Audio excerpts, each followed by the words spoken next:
Good morning, everyone. BritSimon here. Good morning to you all. Hope your weekend is going well. Mine's going beautifully, thank you. Morning, Philip. How you doing, mate? First one in there. Okay, let's see. I'm going to try and keep up with questions this morning. So I don't have any particular topics that I wanted to cover. We are waiting for the visa bulletin. Obviously, that should be published on Monday or perhaps Tuesday. But usually for that. DV27, when's that opening? It's not been announced yet. So we don't have any inside information about the dates. But I have noticed quite a lot of people have been getting responses from KCC with details, some details, that are pertinent. One of the responses says you will need a passport.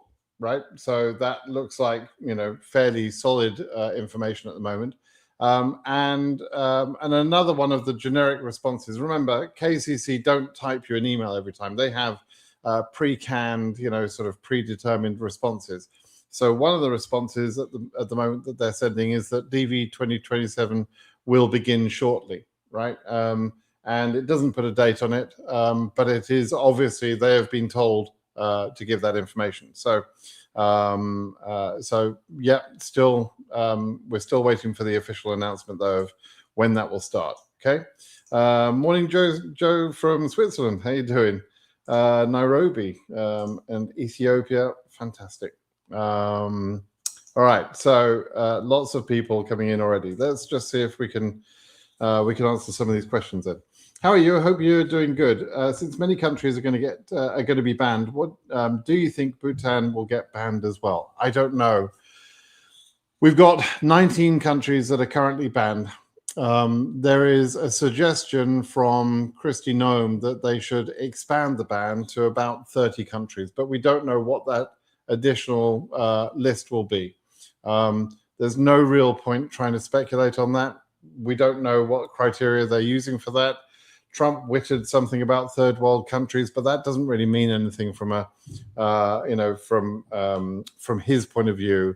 It's just a generic term that he uses. He doesn't know the definition of it. There is a technical definition about that term, but he's not aware of that technical definition. So he's not trying to point at any particular countries on the list. What they're basically going to do is they're going to try and ban brown people and Muslims. That's basically it. If you're, from a mainly predominantly white Christian country, then you're unlikely to get banned. Frankly, it's as simple as that. You don't have to look very much further for the reasoning than that. So anyway, we'll have to wait and see. Okay. Good night for you. So it's nighttime where you are. Okay. Hey, Simon. So it must be Saturday night for most of you, right? Hey, Simon. Greetings from Rwanda. Happy for you. That's nice. Has it started? No. DV27 hasn't started yet. Good morning, sir. You inspire a lot of hope in us. Great. Awesome. Nice. Some lovely messages here. That's really good. Let's see. Joseph. Good morning. How are you, how are you? Me, Brit. The cold is back. Can't wait for winter. Well, yeah, I'm hating the cold at the moment. So to give you an idea, what is this in centigrade? Most of the country, most of the world deals in centigrade, right? So 50 degrees Fahrenheit in centigrade. Let's just see. So we're at about 50 degrees. So about 10 degrees Celsius. So our weather is sort of going right now in Northern California, which is extremely cold for Northern California. It's around about 50 degrees Fahrenheit or 10 degrees centigrade. And that feels cold, I can tell you. I've got jackets around my fruit trees and my lemon trees out there and stuff to try and keep them warm at night. And I'm wearing multiple layers all the time. It's very cold here. And when it gets down into the single degrees Celsius, like 8, 9, 7 or whatever, that's really cold. That's for us, we're just not used to it in Northern California. So yeah, don't like that weather. I was just talking to my wife this morning about where can we move that's warmer, but not too warm. Oh dear. How to schedule an interview day. My nephew is still waiting for his passport to be issued.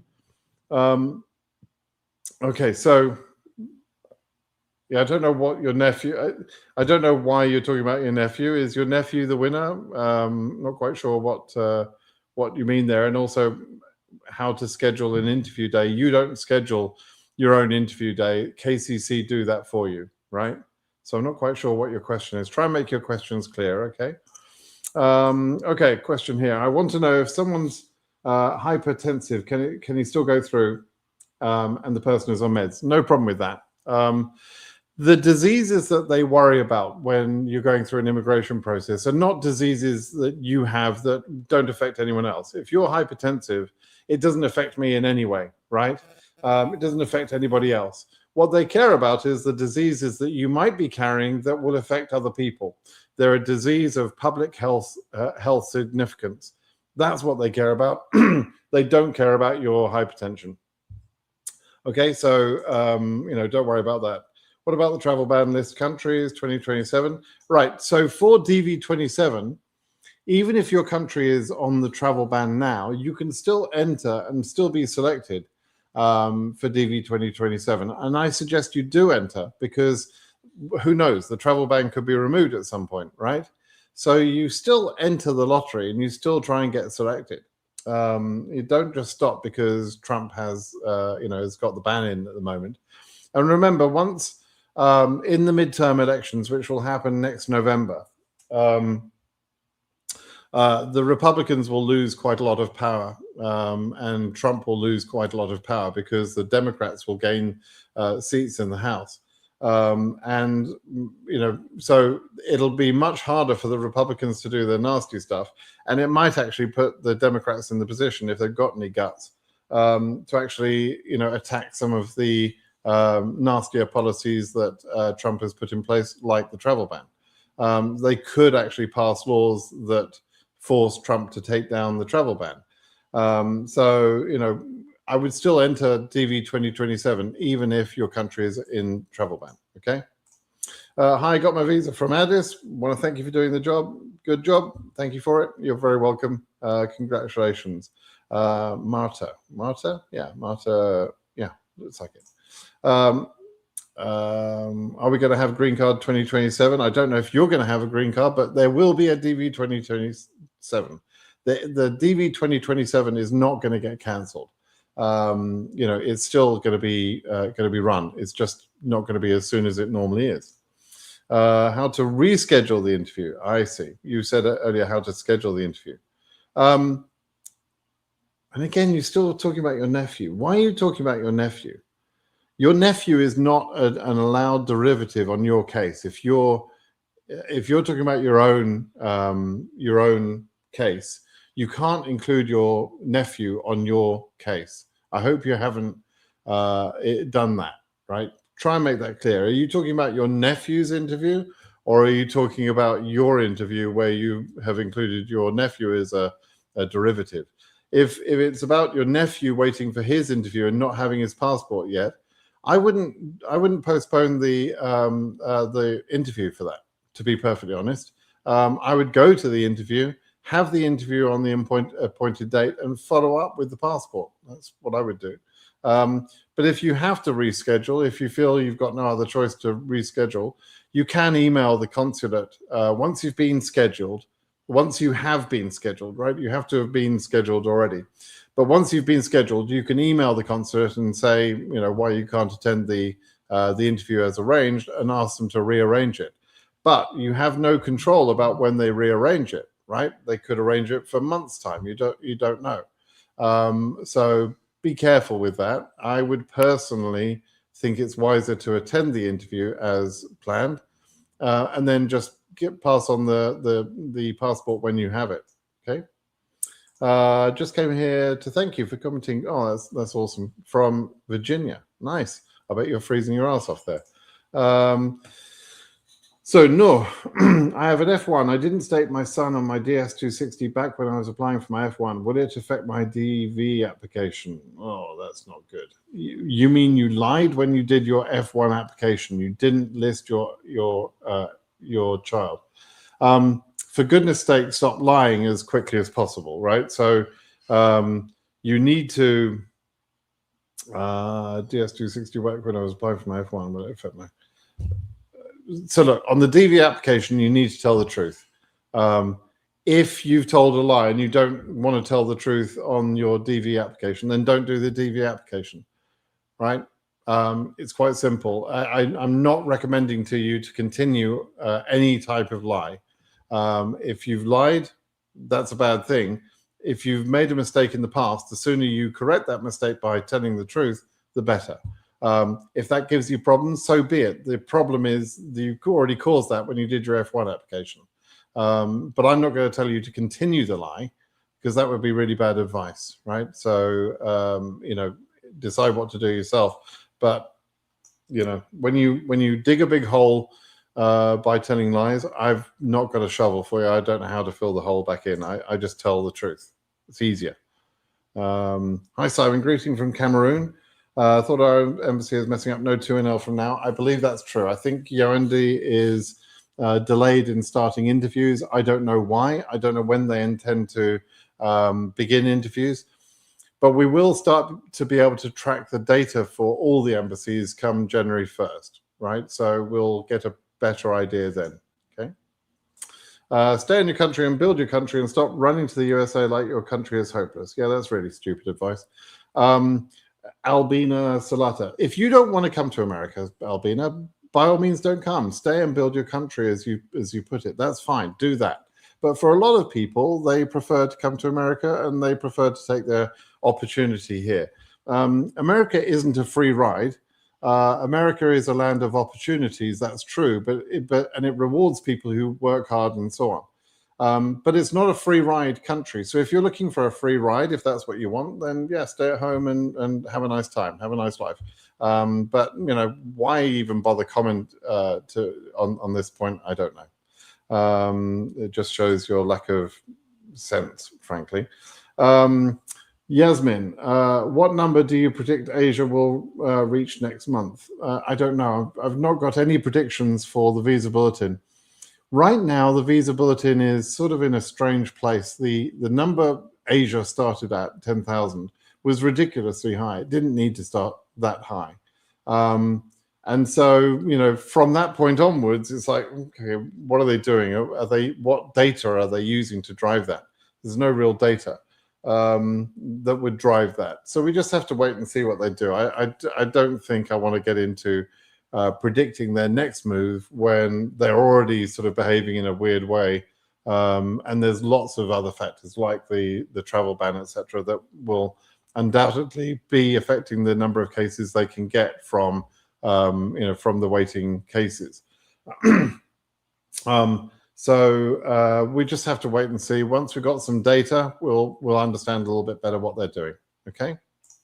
Will the banning of some countries and new rules on passport increase winning chances? Yes, Junior, it will. The banning won't. That doesn't really affect anything. Although since some countries are in travel ban, some people will incorrectly assume that they shouldn't enter the lottery, right? They actually should still enter the lottery. Those people, as I explained just a few moments ago, should still enter the lottery. But some people will be dissuaded from entering the lottery. That means there will be less entries, right? The $1 fee will probably reduce the number of entries. The passport rule will probably reduce the number of entries. So when you're in a draw and less people enter the draw, your chance of selection goes up, right? So if you're one of the people that has prepared, that does have a passport, that can pay the $1 fee, that does enter the lottery, that does take a good photo and so on, then your chance of selection in DV 2027 will be a little bit higher than normal. Now, it's not like you're going to have a 50-50 chance of being selected in DV 27. Let's be honest. We're talking about going from a 1 in 100 year chance to maybe a 1 in 90 year chance, something like that.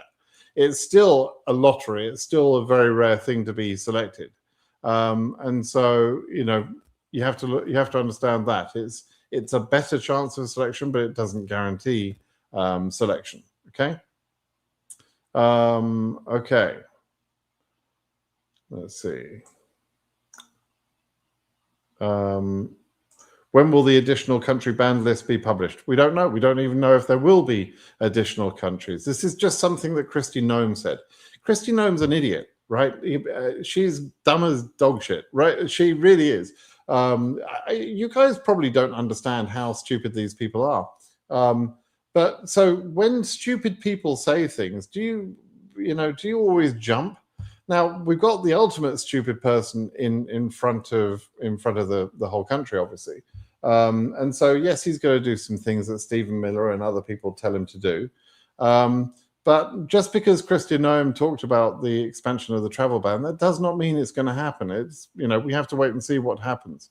We just have to be patient. But when stupid people say things, don't always react to it all the time. Many of you do too much of that. You assume, you give people too much credibility. Hello, Simon. Great job you're doing. DV26 visa approved. Good. After we enter with my husband for the first time, activate our green card status, leave the US after a week or so, can we travel back to the US? Yeah, you can do all of that. You could. So your activation trip, when you come in on your activation trip, you become a lawful permanent resident, and the visa that's currently stamped in your passport will be endorsed. Endorsement meaning they stamp it, basically. And it says on your visa, upon endorsement, serves as identification of lawful permanent resident status, something like that. And so that is your temporary green card until you get your physical green card. Okay, these endorsed, stamped visa in your passport already will be your evidence of your status in America. Okay, so you can come in, you stay for a few days or a week or 2 weeks or 2 minutes, whatever you want, right? You leave straight away and do whatever you need to do back in your home country or wherever you want to go, it doesn't matter. And then you come back and you show your passport with that endorsed visa. And even though you don't have your green card yet, you'll be allowed back in. You're an LPR, lawful permanent resident. Okay, so you'll be fine. Hi, Simon. Do you think that the ban could raise the number of current in Europe? You're 17,000, something like that. Okay, so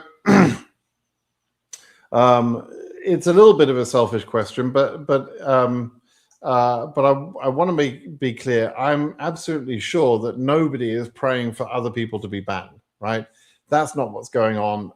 It's just that people are saying, in the situation where there are travel bans, how does that affect me? Does it affect me at all? Will that make the numbers go further? It doesn't mean they're a nasty person for asking that question. That's a reasonable question to ask. If you want to be pissed off and upset about the travel bans, be pissed off and upset against Trump, not someone like Kevin who's asking a legitimate, reasonable question. Okay, so just so you know, that's how I feel about that.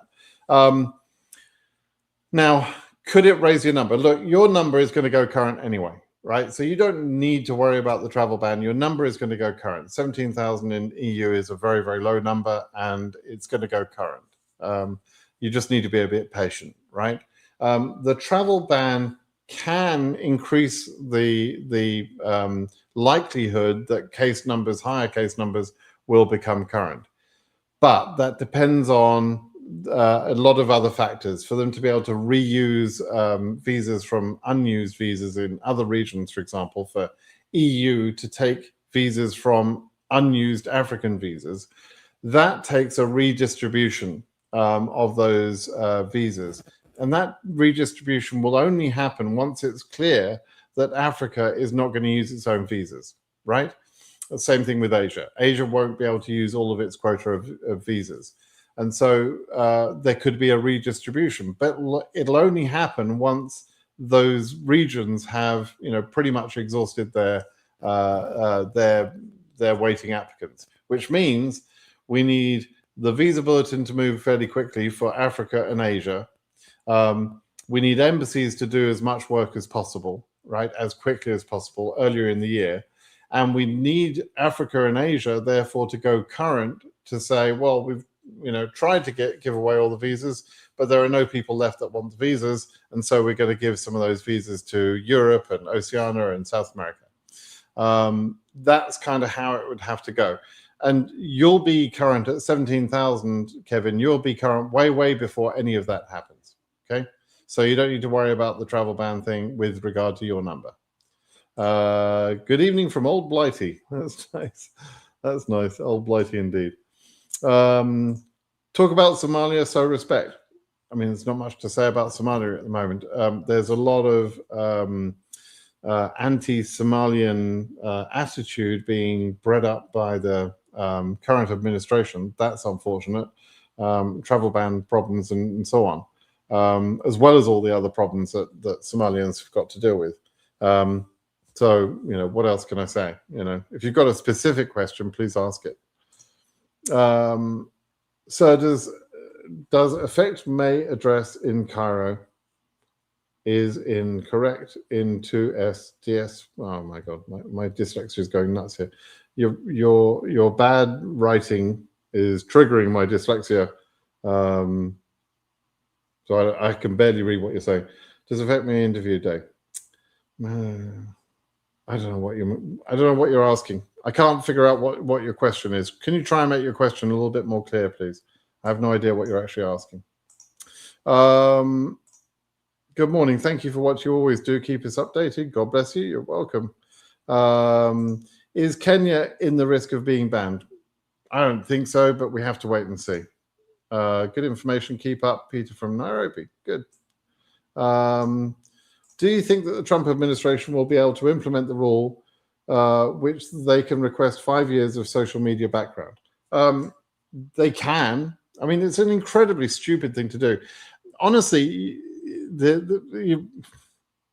why they can't see how stupid this is, I don't know. America has a lot of tourism. There's a lot of people that want to come to America and see America and enjoy what America has to offer. We have a lot to offer. There's a lot of incredible sights to see. There's great cities to visit. There's great natural beauty to see and so on. We've got tons of things that people would want to come to America for. But imagine telling, all the tourists of the world, we're going to be horrible to you as you come into the country. And that's what we're saying to people when we say things like, well, you've got to show us 5 years of your social media history. And if you said anything nasty about the orange taco idiot in the White House, then we're going to, do something nasty to you or whatever. I don't know. What an imbecile that he's so worried about his ego being, affected by foreigners coming in here who may have said something nasty about or liked to post about, about Trump being, such a moron. He's so his fragile ego is literally so hurt and offended by what that complete stranger said 5 years ago that he's going to try and do what? Ban them, not welcome them into our country, not welcome them to come and spend money in our country. That's really bad for the American economy, and he doesn't seem to understand that, or he understands it, but he doesn't care because it's his ego. It's moronic. Can they implement that? Yeah, they can implement that. Will they implement that? I don't know. I mean, they're just a bunch of idiots, right? But that's the suggestion, yes, that for tourists, they're going to do that. It's just ridiculous. If I was not picked for DV26, can I still apply for DV27? Absolutely, you should do, yeah. Not getting picked, by the way, is normal. Out of every 100 applicants in Africa, 99 of them wouldn't be picked, right? So, and the same thing in Europe or Asia. The number in Oceania is significantly better chance in Oceania, but other than that, you're much more likely to not be picked than to be picked, right? This is the problem for tourists. Yeah, absolutely. It is the problem for tourists. You're right. Hello, Simon. The term President Trump keeps on using third world countries. Do we really stand a chance, we who come from developing countries, Africans? As I say, I don't know if the travel ban will be expanded. I don't know which countries it'll expand to. But that term, third world countries, is just an old white guy from 70 years ago talking nonsense, right? It's just the way people used to talk. He's not actually giving, he's not looking up the technical definition of what that term really means and making a decision based on that. And actually, that's not even what he's thinking. He's just surrounded by racists, and he's got racist tendencies himself. So, I don't know what that will translate to in the end. I think we've talked enough about Trump in this live already. To be honest, I've talked enough about Trump for one day. Can we just not ask any more questions about Trump, please? Can you tell us how to take a picture for the DV lottery? Is it possible to edit it and make the background white? What are the things that are forbidden? Okay, so here's what you're going to do. You're going to go to dvphototool.com. You're going to take a selfie. This is for DV27 entry, right? You're going to take a selfie. Actually, when you take a selfie, do it with both hands. Hold the phone with both hands in front of you, like this, right? Because that means your shoulders are at the same level. If you do that, you tend to have one shoulder higher than the other if you hold the phone with one hand. So to make sure your shoulders are level, you hold the phone with both hands. That's one thing. If you have to take it yourself, or get someone else to take it. And you take a photo. Then you go to dvphototool.com, which is my website that I've developed here. And that site, you upload your photo. That site will remove the background for you with very high precision in a way that does not alter the subject's face and features at all. That's very important. It's very important that if you're going to remove the background, that it's done properly. If you do it badly and affect the outline of the face and everything, that can disqualify you. So it's important that it's done well. That's why I'm suggesting you go to dvphototool.com, right? So you go there. It will remove the background for you. It will check your pose, your position. It will position your eyes in the right place and so on. It will crop the photo for the correct dimensions and placement. Does everything for you and does it in a few seconds. And it costs $6. Which is less than a cup of coffee in Starbucks where I live. So I know that's not nothing. I can't make it free, but it's pretty damn close to free. So and actually, if you get multiple, if you're doing a family, then it's only $5 per photo. So go use that. There's no better way of doing it. There really is no better way of doing it. We're using artificial intelligence in order to check it for silly mistakes you might make, like smiling or having photos or wearing a hat or whatever. It will apply some checks and try and make sure that your photo is as compliant as possible. Obviously, if you take a picture of a donkey's butt and put that in there, then you're going to get a pretty bad result, right? So you've got to try and put some effort into taking the photo yourself. Be reasonable, in the way that you're taking the photo. But don't smile. Just look into the camera. Look at the camera lens if you're using a phone. Very simple to do this now. Honestly, I created 2, 3, 4 years ago. I created videos showing people how to take photos, and still people in large numbers were being rejected, right, from the lottery draw process. And so DV Photo Tool is my solution to that. It's to make sure that people aren't being rejected. I firmly believe it's going to make a difference, but we'll see. Oh God, I said I didn't want to talk about Trump anymore, but now you bring this one up. The Golden Greencard initiative introduced by Trump has been launched. How do you think it will impact the overall immigration process? Not at all, not even slightly. It won't make any difference at all. So there's already an EB-5 program, which is for investors. There's various investor programs. So you tell me which you think is a better deal, right?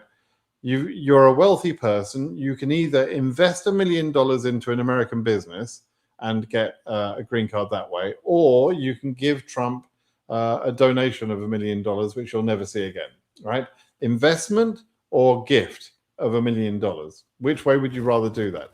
If you're smart enough to have become wealthy, you're probably just going to do the investment, right? Because that's more sensible.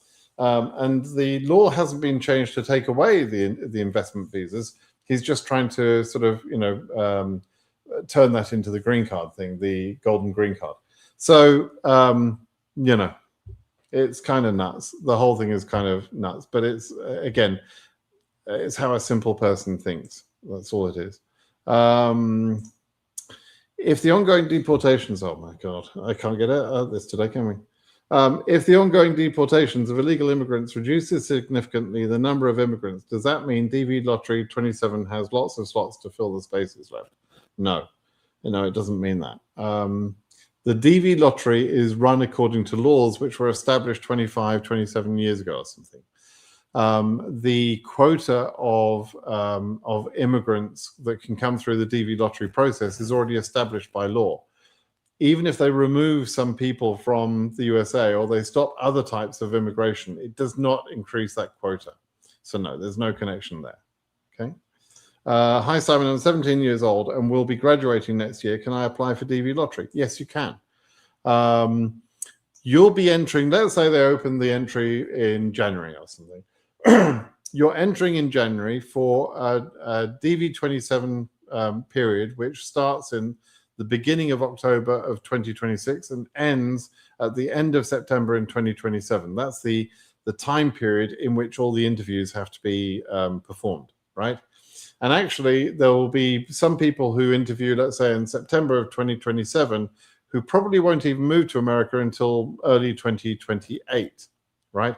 By that time, you will be significantly older than you are now, and you will have passed your exams and so on. So the only... You can apply at 17. You must complete your exams and be qualified through your education on the day you sit down for the interview. That's basically the only rule. But you don't have to have been qualified on the day you enter the lottery. Now, as a young person, you better have a good plan on how you come to America and make a living and that sort of thing. But it is possible to live and thrive in America at 18, 19. It's possible. It's just a little bit harder than someone who comes in their 20s, right? Good news there from Rwanda Clip X. Someone got their visa approved yesterday. Well done. Congratulations. Okay. Istvan, hi Brit. Just want to say thanks for all the information and effort you put into BritSimon Says project. It helped me a lot as a DV winner, and I now successfully moved to the USA. I love it. I love that. Thank you. Thank you for letting me know. Appreciate it. Simon, no matter how long DV Lottery 27 takes, the sure thing is that visa interviews will not start August as usual. They actually start. I'm not quite sure what you're saying August for, but they will start on the 1st of October 2026 for DV 27, right? Those interviews, by the way, are scheduled in August. Maybe that's what you meant. I'm not quite sure. But those first interviews of the new year are set up in August. Is that what you meant? I don't know why you referred to August. But the announcement from the government said DV 2027 is delayed while we implement this $1 fee. But it also went on to say the announcement of the results will be delayed because of the delayed start. But the announcement said, as it correctly should, that the processing period, the interview period, will be unchanged. It's always in the fiscal year. And it's the whole of the fiscal year. So that's what it is, right? That's what's going to happen. DV26 winner who waiting for 2NL affected by travel ban. Be very careful. They will send you a 2NL. And, just because they send you a 2NL does not mean that you're going to be approved a visa. You will really only be approved if you've got a second nationality with a second passport from an unbanned country. If you haven't got that, at the moment, my recommendation would be to not attend the interview, because you just waste your money. Okay, and just because you've spent your money on your visa interview does not guarantee you the green card or the visa. Okay. Hi Simon, since I've married my girlfriend after she won DV26, we've also applied for applied for DS260 together. That's fine. What evidence should I show consular officer to show that we are not faking anything? You really need to demonstrate that your relationship was a true relationship prior to her winning the lottery. That's what you should do. Now, how do you do that? Well, how do you show that to a stranger? You show evidence that you took trips together, for example, or that you were sending text messages or emails or whatever it might be. Maybe you, that maybe there's something that you have from your history that shows that you had a real relationship. For the wedding, you need to show photos of the wedding. People doing fake weddings tend to have a very quick ceremony with not a lot of family and friends there. People who are doing a real wedding, where people are really celebrating this young couple's love for each other and that sort of thing, will have all the family and friends there. And so they're going to want to see the photos from the wedding and what wedding procedures you went through. Those are the sorts of things that consular officers usually ask for. Evidence of the relationship before the win, and if they know the wedding happened after the win, then they're looking to see evidence of the wedding, that it was a normal looking wedding, right? Okay.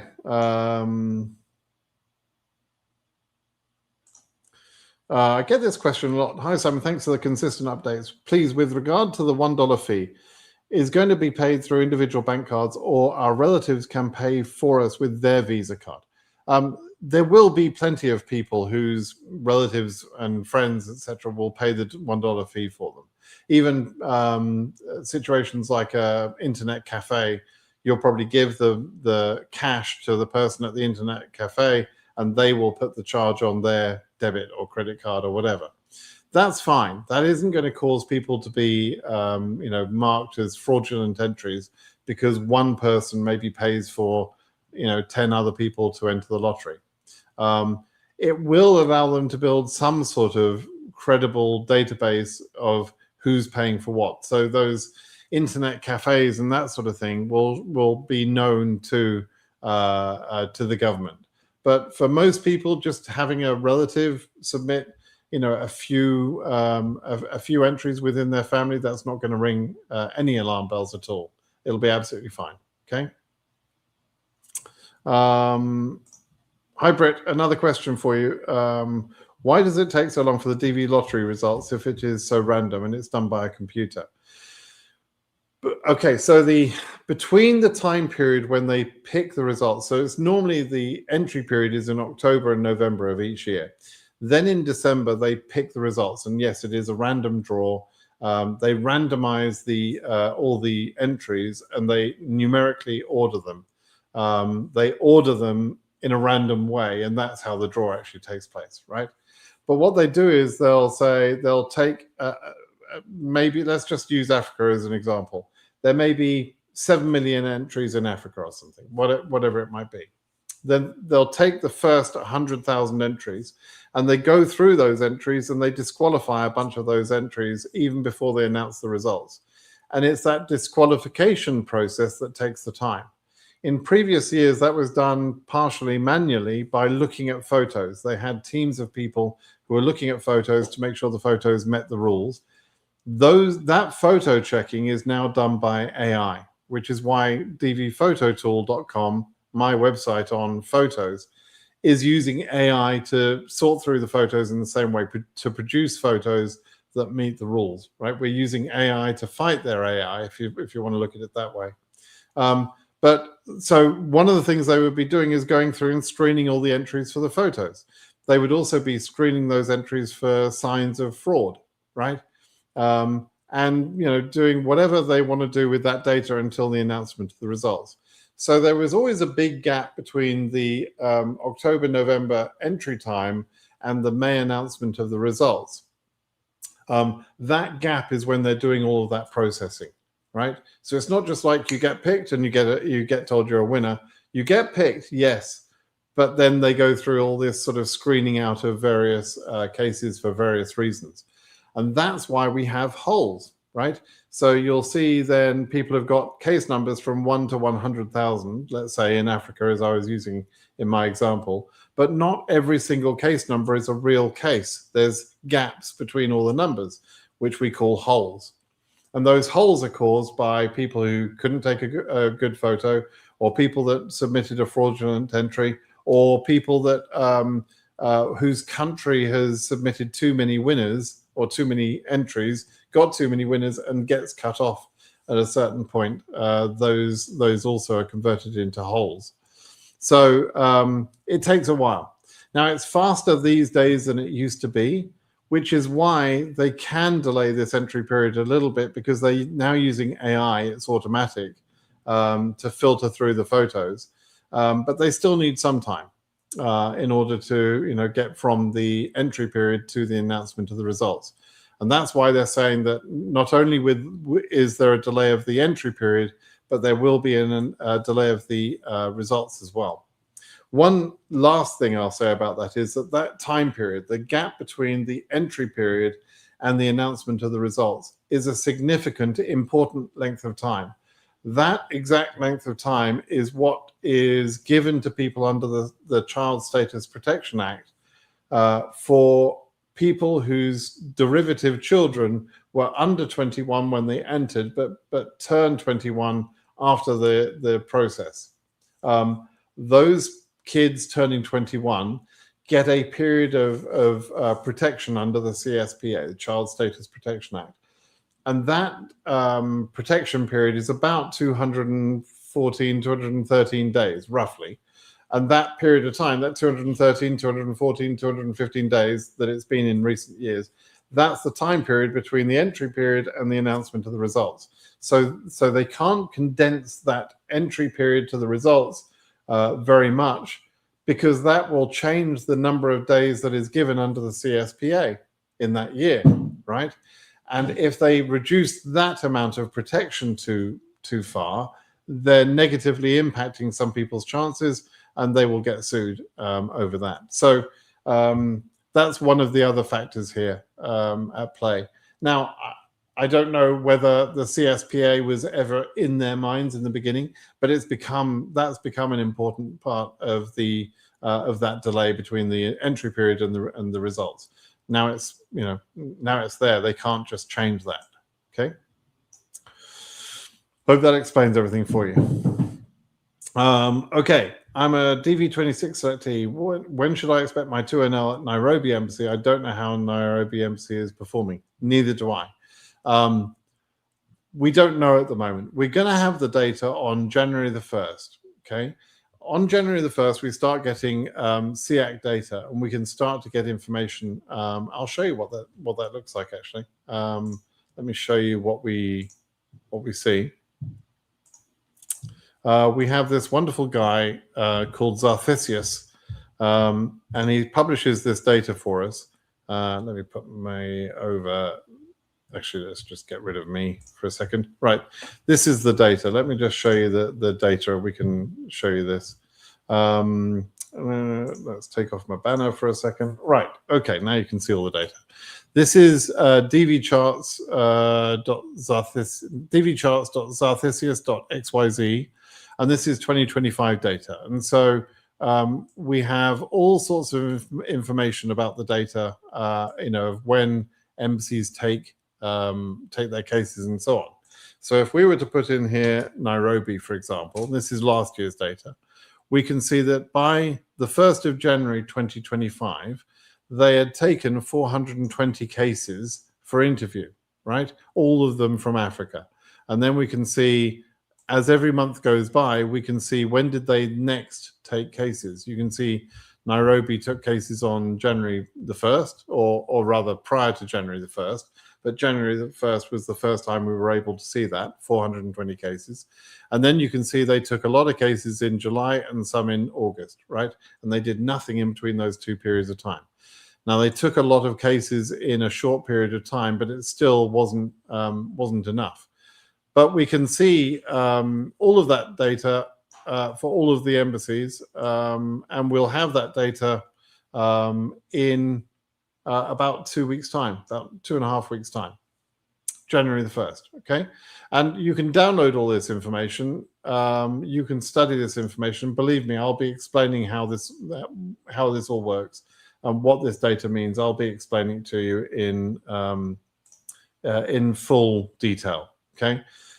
But we don't have that data yet, and so we have to wait for that data to come. Okay, right. Let me just scroll back. I've just okay. Here we go. All right. So next question. No question on my side. Just wanted to ask. Wanted to wish you a wonderful holiday season with your family. Thank you, Franz. That's a lovely thought. Thank you very much. I'm looking forward to Christmas. There's much to be grateful for in the household at the moment. So we've got some challenges going on, but we're taking that with positivity, and we're dealing with it. So I'm happy for that. Okay, Solange, you're asking a further follow-up question. That's if I don't have a visa on my name, can someone else help and pay through theirs? Yeah, already covered that. Good.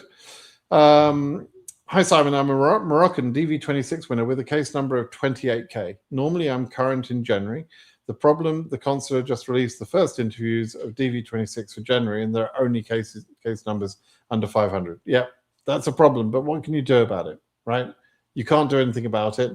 You just have to be patient. Your case number is good, and normally Morocco does fairly well, right? So you just have to be patient and just trust the process and hope that your case number gets an interview in the next couple of months. Okay, fingers crossed for you. Lucas, how you doing? The greatest DV lottery channel on YouTube. I agree with you. My wife has a letter from Medtronic for a job offer for the consular officer, so hoping it covers the public charge aspect of the interview. It should do, yes, as long as she's not affiliated with that company in any way. Like it's not, her brother-in-law or anything like that. If it's a genuine job offer, that can be helpful. It shows that you've done that sort of background investigation already. You've looked for jobs. You know what you plan to do when you get over there. You have a job offer in hand. That's all good. And frankly, someone from the UK, you're going to be fine anyway. Don't worry. You're going to be fine. Okay, BritSimon, if I got my PCC from the country of birth on June, now it's December, but left for Asia to study on July. Does it cover the whole stay in the country, or do I need a new one for the interview? Police certificates can be used up to 2 years old. I personally don't recommend you use them up to 2 years old. I think try and keep it a year or newer. And if you haven't been back to a country, you can actually extend that time. So if, let's say you were in, I don't know, let's say you live in the UK, but you spent some time living in Spain, right? And so you need to provide a police certificate from the UK and from Spain, but you haven't been to Spain for the last 5 years, and you happen to have a police certificate from 4 years ago. You could reuse that police certificate from 4 years ago because you haven't been back to that country. Now, in reality, it probably makes more sense to get a more recent police certificate, because why create the question of whether you've been back to Spain or not, in my example, right? Why create that sort of question mark, right? It's very easy to travel there. How can you prove that you didn't travel back to Spain? And it's hard to prove, right? So it's usually just better to get the new police certificates. But if you can't get a new police certificate for a country where you used to live, but for some reason you have an old police certificate, then that would still be okay. Okay? All right. Can I use an old photo that I've been selected again in DV27? No, don't do that, because the rules specifically say to use a photo of less than 6 months old when you enter the lottery. And why are you going to just create risk for yourself? I mean, I don't hear of cases where they're rejected for an old photo. It doesn't happen very often, but it has happened, mainly where someone's physical appearance has changed since then. but don't do it. Like, it was a stupid thing to lose sleep over. It's just a stupid thing to do, right? Just follow the bloody rules, and life is so much easier when you don't lie and you follow the rules. It really is. I'm sorry to be so blunt about it, but just read the rules and follow the rules. Don't do stupid shit, okay? Like you reusing a photo. Don't do that. Is South Sudan banned by the president or not? No, I don't think it is. Don't think South Sudan is on there. But you can find my article on the travel ban. You can see the list of 19 countries. Okay. How many days will it take to have your green card after you pay the fees and also your SSN, please? When you enter the country, if in your DS260 you ask them in the DS260, there's an option that says, do you want us to apply for your DS260 for your SSN or not, right? If you selected yes to that question, when you enter the USA, they will apply for your SSN, and the SSN typically takes about 2 to 3 weeks to arrive. Then your green card will come usually within a couple of months. It can come quite quickly within a few weeks, as long as you've paid the fee. You must have entered the country and paid the fee. Okay. There's another fee. I'm not talking about the fee that you pay at the interview, the $330. Not that fee.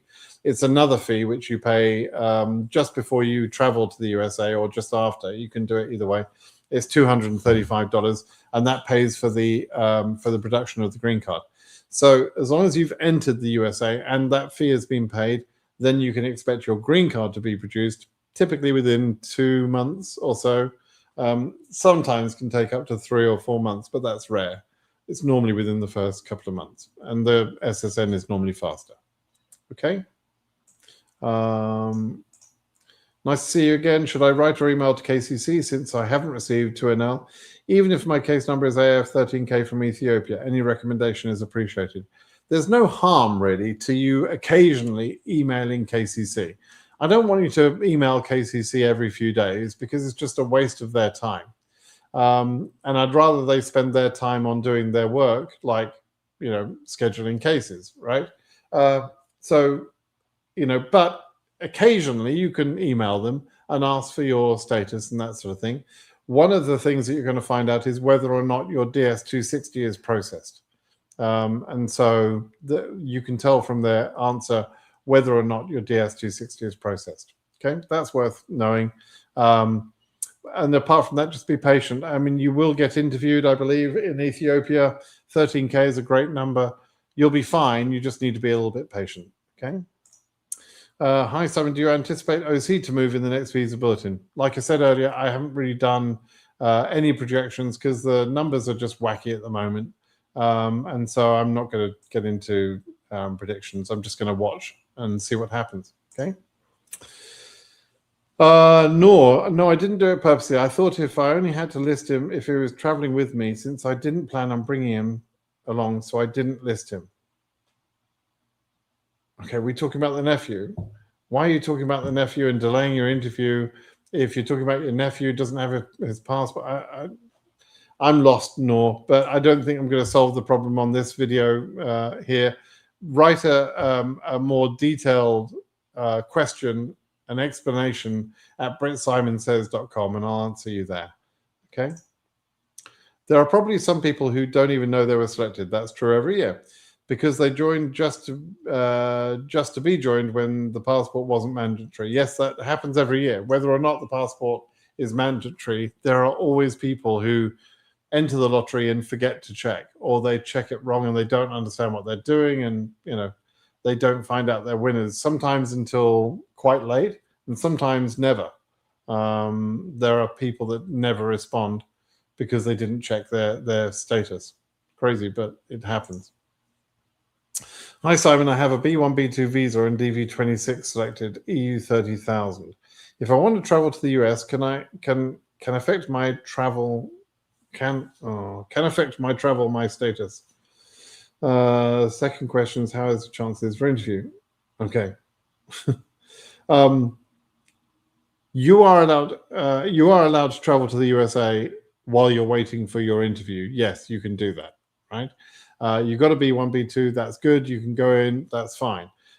It is sometimes harder to apply for a new B1, B2 or a new non-immigrant visa once you've submitted the DS-260. Sometimes a little bit harder to get approved for that. But since you already have one, that's not a concern. So yes, you can visit the USA while you're waiting. Your chance of getting an interview are probably pretty good. Your case number is not low, but it's not stupidly high. So, maybe you'll get, maybe you'll get an interview. You'll have to wait and see. Can't be sure. We just have to sort of wait and see. But we do need to see EU numbers start to move pretty quickly in order to get to those sort of numbers, right? Hey, Simon, if I win DV lottery here in Europe as an African national, do I get to continue and do my interview in Europe? Yeah, you interview where you live currently, so that's fine. In which embassy do I get interviewed? Does that change anything? It doesn't really change anything. So let's say you're from Africa, but you live in, I don't know, you live in the UK or something. When you go to the UK for your interview, you can do that. There's no problem with that. The only thing I would say is that they won't recognize your paperwork. And there may be a delay after the interview while they verify your documents with your home country embassy, with not the local embassy of your country in the UK. I mean the US embassy in your country, and they will ask about your education documents and your other documents to verify that they are normal documents. So that can create a little bit of a delay. Other than that, it's totally normal to interview wherever you happen to live at the time. Okay. Let's see. Is KCC still sending 2NL for the case numbers that are current for the African region? Yes. But the visa bulletin will be published this coming week, and that will start a whole new set of 2NLs being sent, this time for February interviews. Okay. Let's see. Any other questions? Once DV27 opens up, does it make a difference what day you apply? Should I apply straight away or wait a few days? Is my chances the same? Your chance of selection is the same no matter when in the entry period you enter. There is literally no difference in your chance of selection. It doesn't matter if you enter on the first day or the last day or on a Tuesday or on a Thursday evening or at 10 o'clock in the morning. Doesn't make any difference. None of that makes any difference. It also doesn't matter whether you're married or you're single. It doesn't matter whether your education is a high level of education or not. It's a completely random draw process, completely random. Some of you don't believe that. So I always get this question, and I don't know why it's complicated to understand, but it really is a random draw, and a random draw doesn't give you any benefit for the day you enter the lottery. Okay. Hey, Simon. Hey, Simon, mate. I'm a UK veteran, served 10 years. Thank you for your service, Daniel. And now have my engineering degree. If I'm not lucky with DV lottery, what's the best way to move my wife and I over to the States? Cheers. It's actually very difficult, Daniel. If you have an engineering degree, okay. Unfortunately, as a UK veteran, you don't get any special treatment for that. As you've got an engineering degree, you may be able to get an H1 path, an employment path, but that requires somebody in an American country in the USA, American company in the USA to sponsor you. So your skills have to be significantly better than the skill sets of Americans, right? Because they're going to have to go through an expensive process in sponsoring you, which costs them a lot in legal fees and so on. Why are they going to do that, right? Now, there are people that come that way. That's exactly how I came to America in the first place. I was on an H1 visa, and then I adjusted status to the green card later. So it is possible with an engineering degree to get there, but it's not easy. And the American government just recently made it harder by implementing a $100,000 fee for the company that wants to sponsor you. So as well as saying, well, we can't find, they have to do a thing called labor certification. they have to try and find an American for that job first and foremost. And if they can't find an American that can fill that job, then they're allowed to advertise and take in, someone from abroad and sponsor that person with an H-1 visa. That H-1 visa takes a long time. It's a lottery. And now there's $100,000 fee. So it's not an easy way. You're married already. The other way would have been to marry an American. That's usually probably the fastest way. And then the other path you might want to consider is an investment visa, which is where you invest a large amount of money, $500K to $1 million, typically $1 million. And you invest that into an American business, producing jobs for Americans in America. And based on that investment, you can get another type of visa that way. If you don't have $1 million, you can't do that. So it's not easy. That's why the DV lottery is such a big deal. It's the only way for a lot of people to come here. An H-1 visa, is probably the next simplest way for certain people, but it's a lottery these days. So they have some number, I can't remember the numbers, but they have some number of people who want an H-1 visa every year, but there are sort of 4 or 5 times more people than that apply. And so it becomes a lottery system to see which of those cases they're going to satisfy. So yeah, there's no easy way. It's crazy, huh? I got some question here. Let's see, Nick. Question here from Nick. Hi, Simon. I'm a dual citizen, born in country A and live in country B. I only have country B passport. If I understand well, I must apply based on the country of birth A. Do I need country A passport? No, you don't. Your understanding is correct. It's very important, Nick Trading, that you apply under your country of birth, right? Even if you're no longer a citizen of that country of birth, you don't have a passport, doesn't matter. You can travel on any passport that you happen to have, right? You can use whatever citizenship you have in order to go through the process.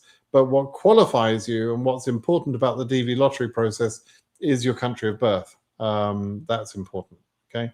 Sorry, I was just answering I don't know what to call these, but I see you donated $10, so I appreciate that. Thank you. And for that reason, I answered your question. Okay, so let's see. Yeah, I hope that one covered the other question. Can you explain more about the AP process in details? What is done in this processing? AP is a short name for administrative processing. That used to be the term we use, but we now say 221G. It's more technical term is 221G. So you go for an interview, and sometimes they are not satisfied with the documents that you're presenting at the interview, and they say, hey, we need another document, and you don't have it with you, so you have to provide that document after the interview. During that waiting period, they're going to initially refuse your case on 221G status, meaning it's a refusal you can overcome by providing whatever documentation they wanted to provide, right? So go ahead and provide that document, and then your case will be approved later on. That period of time is the 221G processing. What happens sometimes is you're not even missing a document, but they want you to fill in a DS 5535, which is additional security checks and background checks and so on. Or they may just do some sort of background check even without asking you to fill out that form. So they can do various background checks after the interview. They don't tell us everything about those background checks, of course. They don't tell us their methods of checking your status and that sort of thing. But they do whatever background checks they feel they need to do in order to approve your case.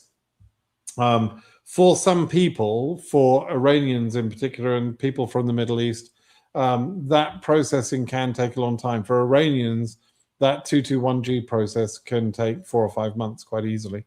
And it takes so long, in fact, that actually times people out. People, particularly Iranians, who interview in July, June, August, that sort of timeline, are at risk. Thank you, honey. Perfect timing. They're at risk for their case because their processing can take longer than they have. You must get issued with the visa by the end of September of each year. And if your case is still in 221G processing as of 30th of September and rolls over to 1st of October, then you're out of luck. You're never going to get approved. Your case times out. So it is a risk for people.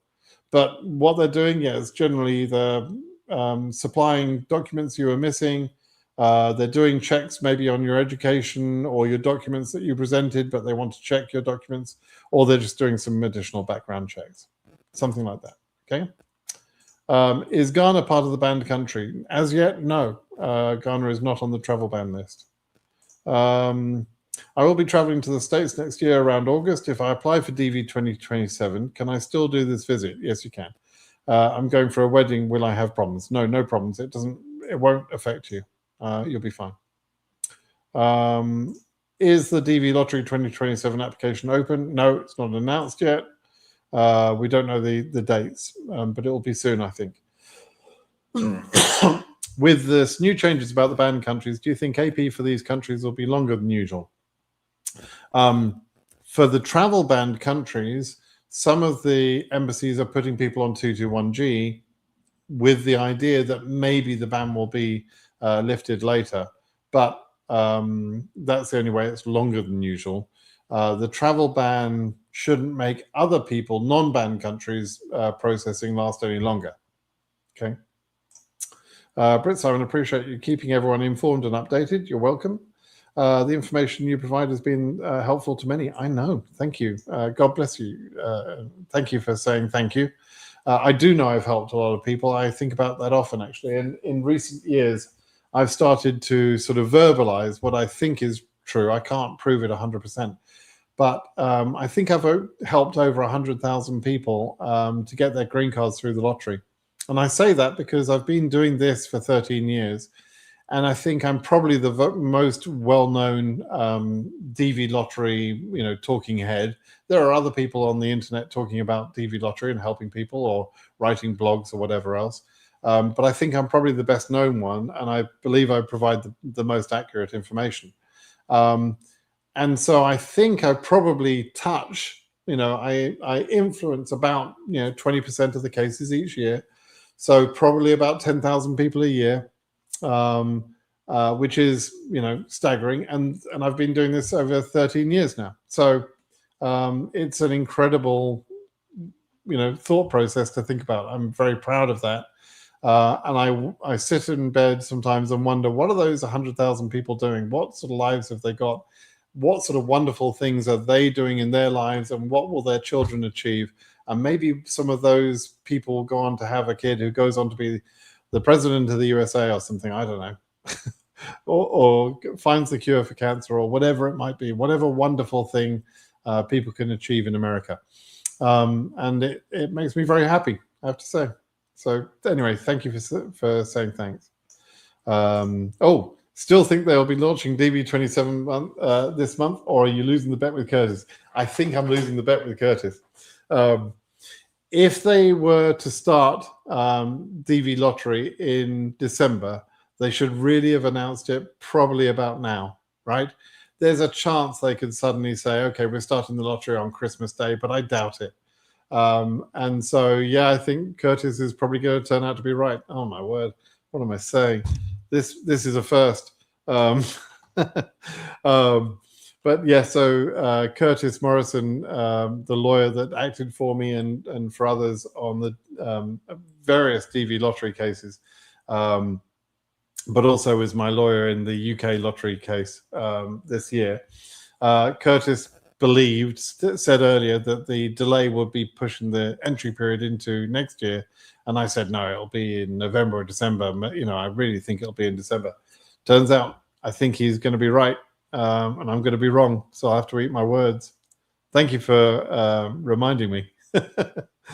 Oh dear. Hi Simon, thanks for the clarification on DV lottery information from Uganda. You're welcome. Yeah. For DV picture, is it fine a small nose ring is on? Take it out. Why would you leave that in? Take it out. I mean, I don't know. My daughter has a tiny little nose ring, funnily enough. And it doesn't, you're not technically, you don't technically have to remove a very small one.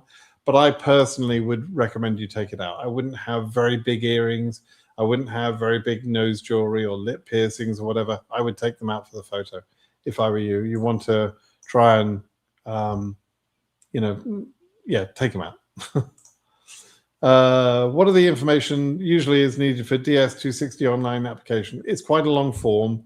I won't go through the whole thing, but you can, if you Google the words DS260 example, you can see the DS260. There's an example on the website there. If you add the word BritSimon, you go to my blog article. So BritSimon DS260, something like that. You'll find an article where I've explained how to fill in the DS260, and it shows screenshots from the DS260 and explanations about how a DV lottery winner would enter that. It's fairly useful for those that are filling in their DS260. Okay. How is the interview going to be, and what will I be needing to move to US when selected? The interviews are normally very easy, very quick, very short interviews, 5 minutes sometimes, like literally 5 minutes. Basically, they will have already looked at your case. They will already know pretty much whether they're going to approve you or not. Before you go into the interview, you go through a document screening process, typically at most embassies, and they'll ask you for your birth certificate, your passport, your marriage certificate, those sort of things. They'll get the basic documents together. Then you'll sit down with the consular officer, and they'll ask you maybe 2, 3, 4 questions, typically. Very simple questions. They're not trying to trick you or anything. They'll ask things like, what do you do for a living? What are you planning to do in America? Where are you planning to move to in America? And they're just trying to have a conversation with you. Nothing, no big deal. They may ask for a bit more documentation. They may ask for proof about how you're going to support yourself in America and that sort of thing. But typically it's fairly short. Interviews that last more than 10 minutes for DV lottery are actually quite rare. Okay, shouldn't take that long at all, because it's a pretty easy process once you get to interview. Okay. What do you think of number 58,000, Africa, Algeria? Does he have a chance of being interviewed? That is entirely up to the embassy to see how fast they can actually interview people. They normally do a pretty good job. But they have to sort of really get on with it. And so we have to wait and see. That I can't say how many cases they're going to take on a month-to-month basis in 2026. I don't know what they're going to do. Okay, so we'll keep an eye on that. All you can do at the moment is hope. Any US DV Lottery 26 winner who received 2NL for interview in Abu Dhabi? I don't know. Please, what are the list of banned countries? I have no idea. Solange, if I were you, just Google the words travel ban list or travel ban countries. If you add the word BritSimon on there, you'll find my article which lists out the countries. That's the best way. There are 19 countries that are under travel ban that affect DV lottery winners at the moment. Okay. DV26 F, you mean AF, I think. 98,000, Dar es Salaam. My wife, we're in Dar es Salaam, Tanzania. 4 children, they're in Zambia. It's possible to do interview together in Zambia. Yes. The interview will be arranged based on the resident address of the main applicant. Okay. So if you want to be interviewed with your children, your spouse, and everything else, then you need to make sure that you're all your address shows that country. So if you want to be interviewed in Zambia, then you make sure you list your address as being there in Zambia. Okay. Let's see. Hi Simon, I'm from South America. I have a case number 4000. According to your experience, in which months do you think I can get the interview? They currently come 3 months ago in the 1850 case. Yes. So case number 4,000 is one of the higher case numbers in South America. And so your interview will only happen towards the end of the year, which is going to be July, August, September. It's going to be about then, right?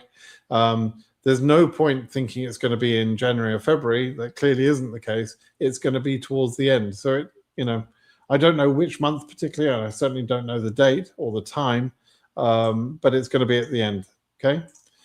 Ryan, how are you doing? Hope you and the family are well. Yes, we are. Thank you, Ryan. Your fellow Brit here. Don't really have any questions. Just pop in and say hi. And hi to you as well, Ryan. Still fingers crossed for you. I hope it's going to work out for you. Okay. Simon, thank you for the good work you do. What's that? What's this one? This is a weird one. Yeah, I'll ask in a minute. Thank you for the good work you do. When do you think I should be expecting my 2NL? My case number is AF30K. Submitted my DS260 in June, and embassy is in Yaoundé, Cameroon. Okay, so Yaoundé has been late in starting interviews. I'm hoping to see that they'll start to arrange interviews here in December and January. The interviews they send in December are for February, right? So, in January it will be for March. So we're already getting, fairly well into the year. We do need to see these embassies that have not been performing well. We need to see them start to perform well. My fingers are crossed for that, but we can't. There's nothing we can do to make them go faster. So that's going to be the trick. Your number is a good number. AF30K, it's a good number. You have every right to expect your interview. But unfortunately, you've got to just wait and see. So fingers crossed for you. Sabatu, 99 cents. I think that's a donation. Thank you for that. I appreciate it. I'll go and buy a coffee. With the DV photo tool, changes made by my picture be flagged as alterations by the system? No. It's a funny thing that you guys ask these things. I didn't create dvphototool.com in order to screw people up. I've done it because I want to help people, right? I've spent significant money on the development of that, and I've worked with another DV lottery winner and other engineers to get that project going, because we all want to help people. And we know that technique is not going to cause rejections, and we're making the rejections less of a problem by applying the AI rules to the photo, by checking the photo using AI. So no, it's not going to be flagged as altered.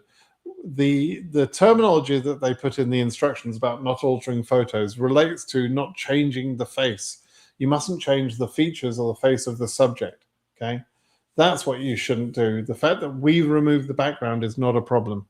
The way we do it is extremely accurate, and so it's very well done, and that's not a problem. You'll be fine, okay? And I will prove it with winners. There's lots of people who've already done that same technique, but they've done it using other tools, and they've been doing that for years. There's not a problem. Is DV Lottery 27 really still going to happen? Yes, really, really, really, it's still going to happen. Or should we just wait for DV 28 because we thought it would be open this month, but unfortunately it did not. The government have actually published the announcement saying they are going to open the lottery period. It's just going to be delayed. I keep saying that. It's part of law. They can't not do it. They're going to do it. They're not cancelling the DV 27 entry period, okay? What progress can be made in the coming months in South America? Currently, they're going to do their months. Yeah, I don't know. We'll have to wait and see. Have a triple citizenship. Crikey. Romanian by birth, Hungarian and British. I live in Scotland. Should I apply for the DV lottery as Romanian? And can I use UK address? Yes, you are Romanian by birth, so that's your country of eligibility for the DV lottery. And yes, you can apply from a UK address, and you will be interviewed. If you live in the UK, you'll be interviewed in London. And come over and get another citizenship. You'll be fourth citizenship. And this current bullshit about removing dual citizenship, that's not going to go through. So don't worry about that. Okay. Can I apply from a different country not mentioned on the list? I'm a student, but I originally hold a passport of the country mentioned in the list. Okay. When you apply for the lottery, please do make sure you put your correct country of birth in question 5, which is your country of birth, right? And almost very, very few cases should be doing anything for question 6, which is country of eligibility. Only a few people in certain exceptional cases will be using that question 6 option. For most people, you just put your country of birth. If your country of birth is banned, but you have another citizenship or a passport from another country that's not banned, then you'll be fine. You'll be able to process your case that way. Okay. Oh, Philip says, happy holidays, Simon. That was kind of you. Thank you. Happy holidays, sir. Case number AF19K, Nairobi Embassy, waiting for 2NL. Thank you for always bringing your speed on matters of DV. Hope your wife is getting better. Thank you. She's doing very well. She told me, I haven't really talked about it openly yet online. But anyway, the positivity that radiates from that strong woman is amazing. Some of you may notice I've been a bit heavy-handed with my haircut this morning, and that's pretty much what my wife is going to be looking like in a few minutes' time. We're both going to be sort of, shiny forehead. And my wife is a beautiful, gorgeous woman. She really is. I should get my wedding photo and show some of you. And so to be sort of going through, having to cut off hair and that sort of thing in her journey at the moment is tough, but she's incredibly strong. And she woke up this morning and said, here's 10 things I like about her disease. 10 things I like about it. What an amazing, amazing woman. So thank you for asking about her. And I'll be discussing that soon, because she is going through a journey with cancer, and I think it's important that people understand exactly how expensive and how impactful that can be in the USA. You absolutely cannot be here without health insurance. It's absolutely essential that you have that, because if you don't have health insurance, you would not believe the costs of things like chemotherapy. So, yeah, you've got to have that. But anyway, thank you for asking about her. And she is getting better day by day. She's just going through the rough patch with chemo at the moment. So it's a bit tough, but anyway. All right, so moving on. Hi, Simon. Can someone move or travel to another state before receiving his actual green card? Yeah, I know in some countries you need permission to move from here to there and everything else. America's not like that. You can do whatever you want. You can live wherever you want. If you move, you're supposed to let the government know, as a green card holder, you're supposed to let them know where you've moved to. There's an online form called the AR11. You fill that in and let them know. That's your only responsibility. You don't ask for permission to move to another state. You just do it. Okay? Not a problem. Do you think that this edition of DV26, the case number mark, could reach 75K for Africa, considering the January visa bulletin was already at 35? I think we're likely to see very high numbers in Africa and Asia being reached. I hope so, because we really need to see, they need to go all the way. There's so many people banned in Asia and Africa at the moment that unless they go to the very highest case numbers, they're not going to issue enough visas, and it would be significantly less than they should be issuing. So I'm expecting to see, and I will, be quite surprised if we don't see Africa moving very quickly towards high case numbers. So 75K should be fine. Should be absolutely fine. Hi, Simon.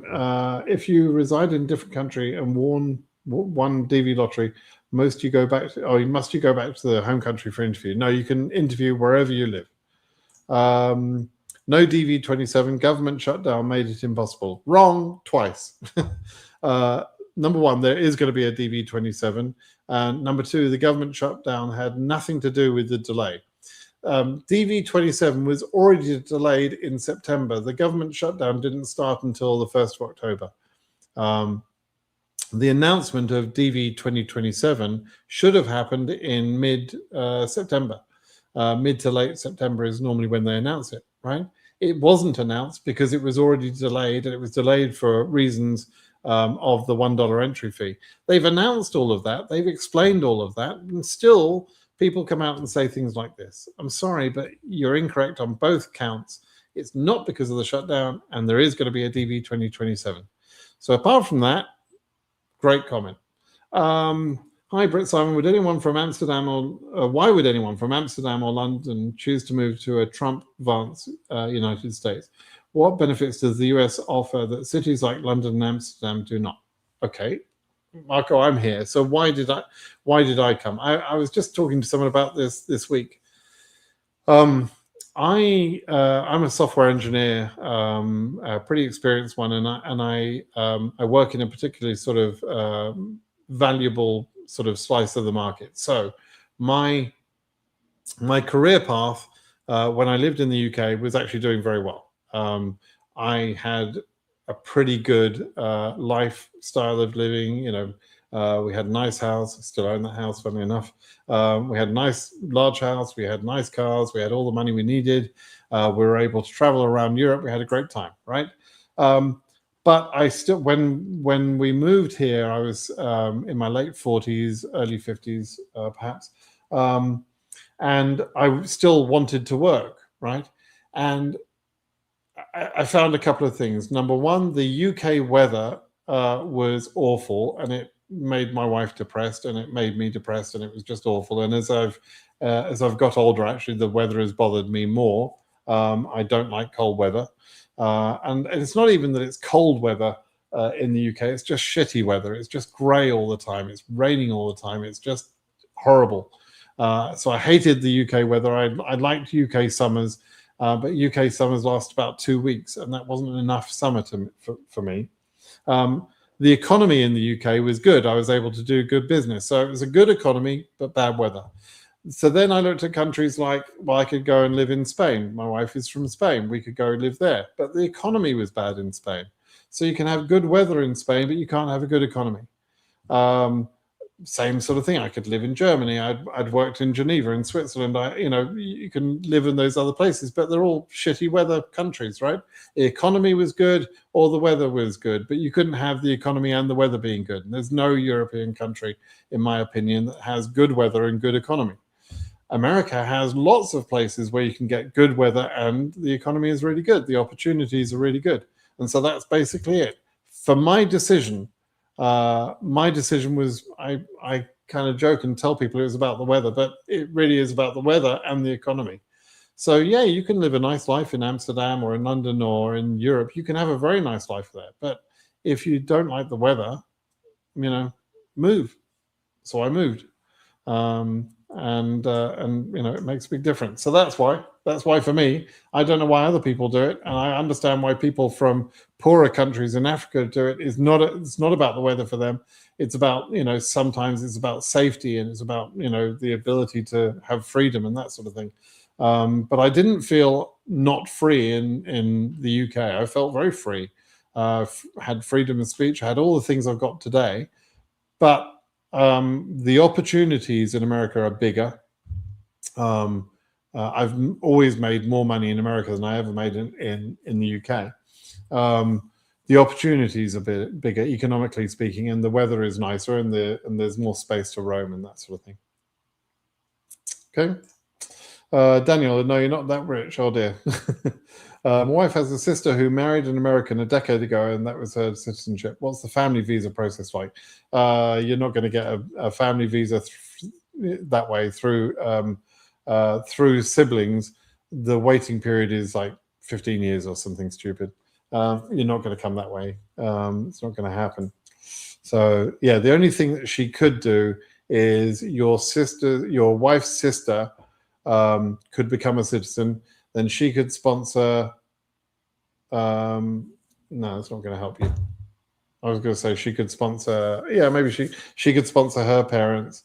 That's your wife's parents. Your parents then become green card holders. Eventually, they could become citizens, and then eventually they could sponsor you. But that's going to be a 10-year plus journey as well. So, yeah, it doesn't really work. Family immigration is, it's not really a good option. Okay. I used dvphototool.com for my 7-month. I took a photo early in anticipation of DV27, not yet. And the indication is it's too close to the camera. For a child this age, is this a problem? Yeah, if our tool says you're too close to the camera, then yeah, retake the photo, back away a little bit. It's actually better to let dvphototool.com do the cropping. So be slightly further away from the camera, ideally. A selfie range is the nearest you want to be. You don't want to be any closer. You don't want to be a close selfie. It's just that creates too close a photo. So you want to be a little bit away if you can. So try it again, I would say. Okay. The nose ring thing, we were told it shouldn't be off because it's considered a misrepresentation of how your appearance actually looks and could cause issues. Can a pic where it's edited be used? No, look, you're not born with a nose with a ring through your nose, so it isn't a misrepresentation to take the ring out of your nose. Whoever told you that is not a bright spark. Honestly, like, just don't listen to someone who says something as stupid as that. It's not a misrepresentation to take jewelry off, like earrings. That's people are so dopey. Unbelievable. After getting to US, can someone move or travel to another state? Yeah, we've talked about that one.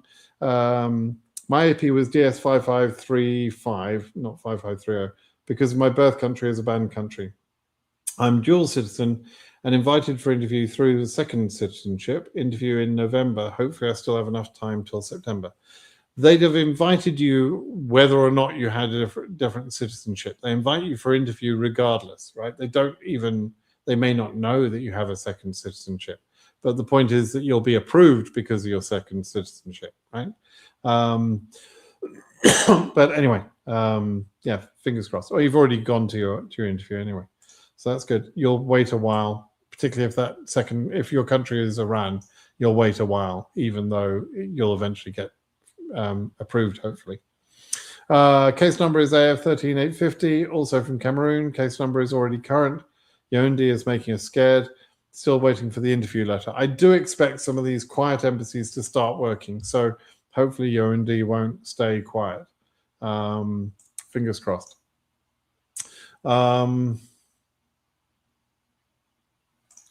Somebody there wishing Merry Christmas.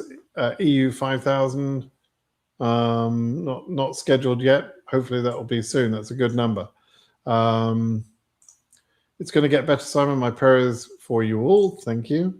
I'm in Zambia. Can I also apply for DV? Yes, you can, from Zambia. She must be a proud woman having you as a man, wishing her best. I don't know if she's proud, but she's a strong, wonderful woman. We did the haircut thing. Have you ever seen that movie G.I. Jane with Demi Moore? We did that haircut thing, and her beauty just popped, absolutely popped. So yeah, always got to stay positive about it all. Recently been dealing with my father being diagnosed with lung cancer, so hoping for the best with your wife. I have to say lung cancer is probably a lot tougher, and you know, my strength, I'll pass my strength to you and your father. That's a lot tougher. No cancer is fun, obviously, but my wife has got this one under control. So we have absolutely no doubt we're going to beat it. So that's fine. Hey Simon, can having a single Class B DWI can deny citizenship? I don't know what a Class B, driving while intoxicated, I know what DWI is, but I don't know what a Class B means. So, you know, you have to be a bit careful with DWIs and DUIs. Depending on the seriousness of the incident, it can cause a problem for citizenship. It can cause an ineligibility for citizenship. So if you're worried about that, if that has happened, speak to an immigration attorney before you go for citizenship. Okay. Is it possible the results of the US Diversity Visa Lottery will be in August 2026 if the lottery opens in January, or will they be done before August? That's a good question. I don't know what the latest deadline would be. Like, how far can they condense that time period between the lottery entry period and the results opening? August for the results sounds very, very late. Normally, they are. I mean, they've already said that they will do interviews in October of next year for DV 2027 as normal. But that means they've got to have people who submitted their DS260 prior to August in order to get processed and scheduled in August.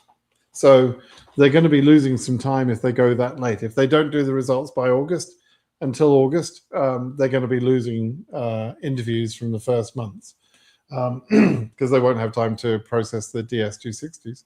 So yeah, that's going to be, it's a good question. I don't know. That's one of the reasons I think they have to get their asses together and get the entry period going.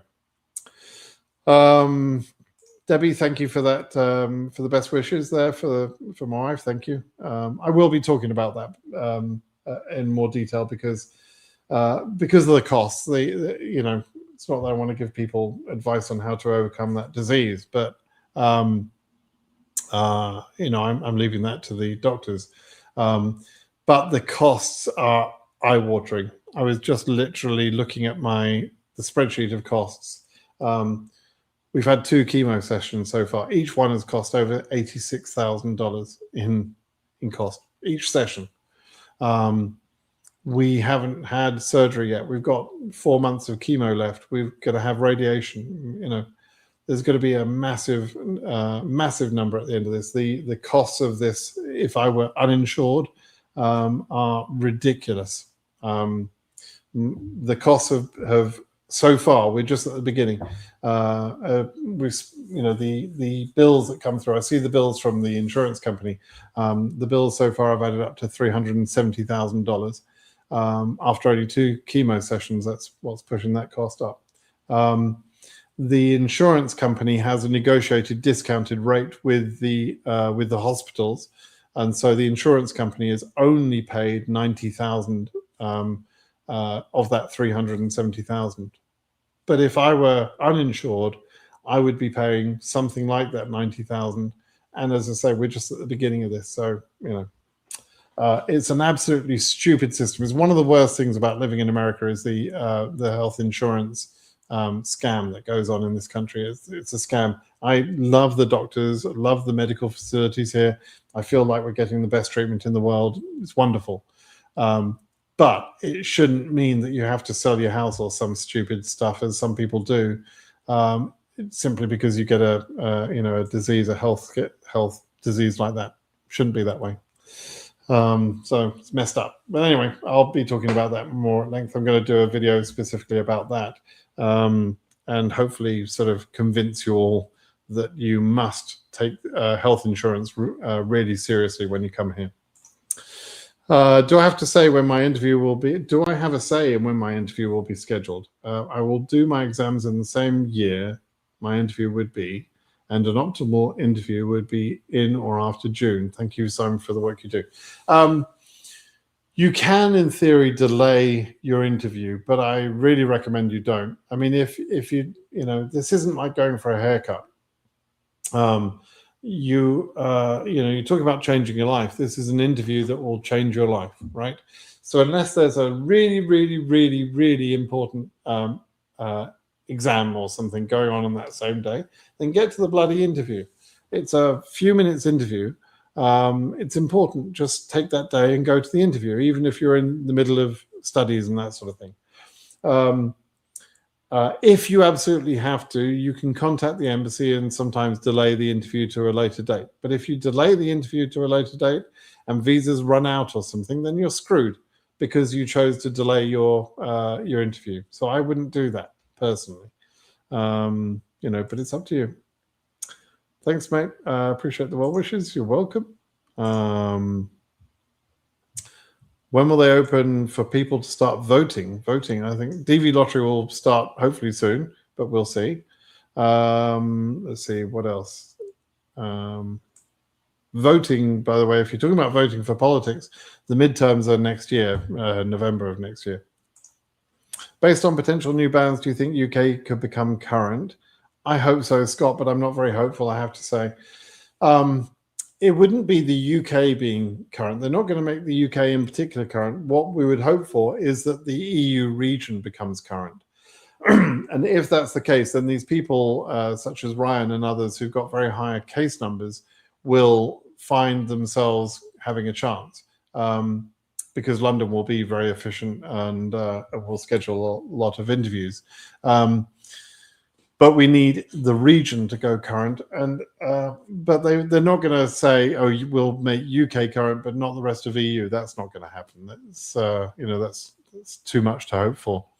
But yeah, if they put EU current, which could happen if Africa underuses its visas, if Asia underuses the visas, there'll be more available for EU, and maybe they just decide to sort of make the regions current to see who can get interviews. They've done that in previous years, and so it's sort of possible. It's just not very likely. It's not something I can promise, and I want to give people good solid information, not dreams, right?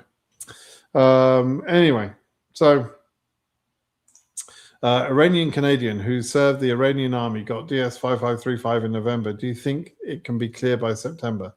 Yes, it depends what exactly you did in the Iranian army. If you're just a conscript, okay, fine. I think you can get approved. But there is going to be a long period of background checking, at least 4 or 5 months. Okay, so good luck with that. There is time.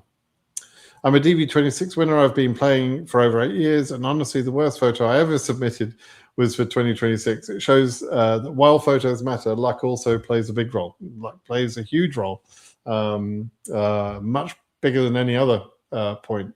What makes me sad, though, is to see that of the winning numbers in DV 2025, 57.45% of those cases were made into holes. Many of those holes, not all of them, but many of those holes are simply because of the bad photos.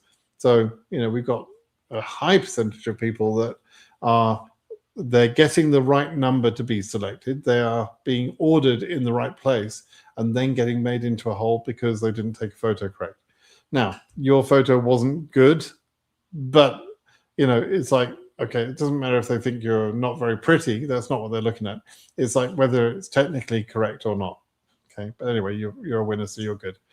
Thank you for that, Evans. Appreciate your best wishes there. I wonder if a referendum apply to DV lottery matters. I don't know what that means. What referendum? I don't know what you mean by the referendum question. Trump is building a new hall and renovating in a bathroom in the White House. I think he wants to stay in power. Yeah, good point. Somebody has mentioned you wouldn't do all of that work on the White House if you're planning to move out. So yeah, I don't think he wants to move out, but we'll see.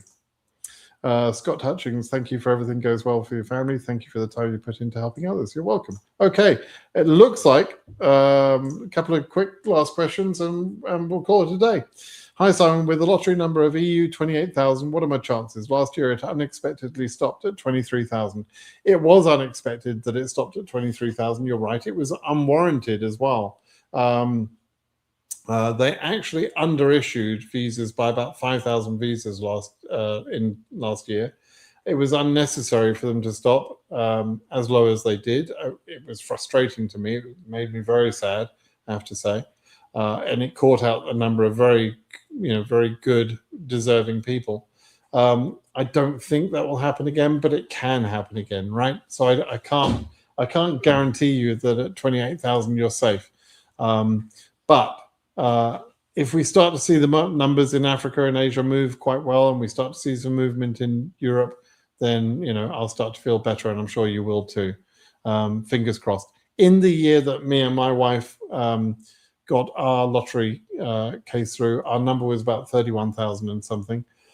And we were told at that time, this was back in 2013, we were selected for DV 2014. Back at that time, 31,000 was considered to be an impossibly high number. And so, but in the end, we went current in June of that year, and I did adjustment of status in September of that year, so 2014. So so yeah, who knows? Things can happen. That's, you know, it worked out for me. It could work out for you. Do I think DV Lottery is going to open in 2025? It has to be announced in the next couple of days if it's still going to be in December. Otherwise, it will probably start in January.